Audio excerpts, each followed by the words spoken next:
You know, I review a lot of Chinese cars, especially Chinese EVs, but today I want to talk about something else. I want to talk to you about what BMW means to Chinese people. 愿不愿意经常陪我一块儿骑单车？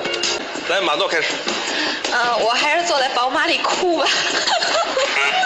That clip you just saw came from a Chinese blind dating TV program. That should tell you a little bit about how we feel about BMWs. Also, I want to tell you the Chinese translation of BMW is called 宝马, the literal translation, which means treasured horse, because horse used to be a very important means of transportation.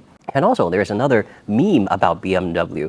These three letters just happens to be the initial capital of the Chinese pinyin 别摸我, which means don't touch me. That also shows how much Chinese people value their BMWs. The sales numbers speaks for themselves. Let's take the X5 for example. BMW has sold almost 700,000 units of the X5 over the last 21 years in China.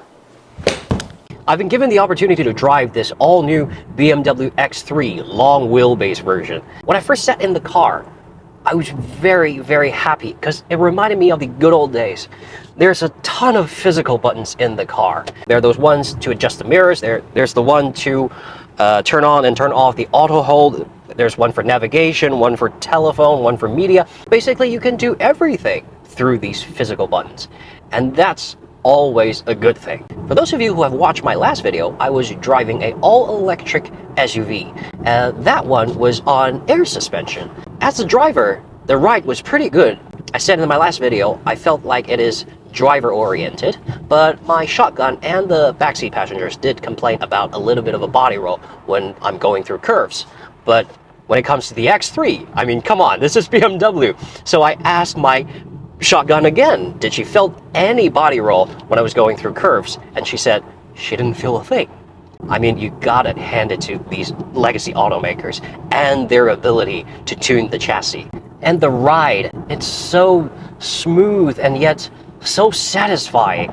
I mean, driving EVs are very quiet and very smooth and very comfortable. All that are great when you drive in internal combustion engine cars, when you put your foot down.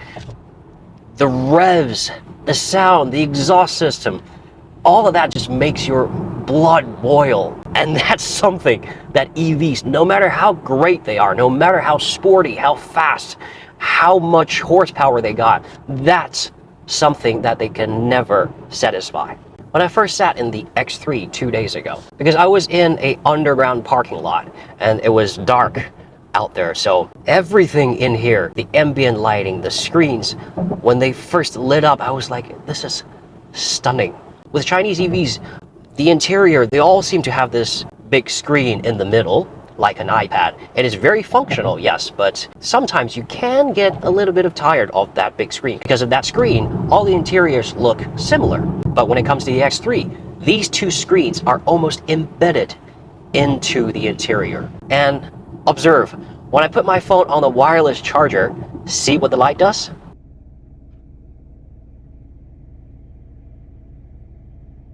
It's just details like this makes me very happy.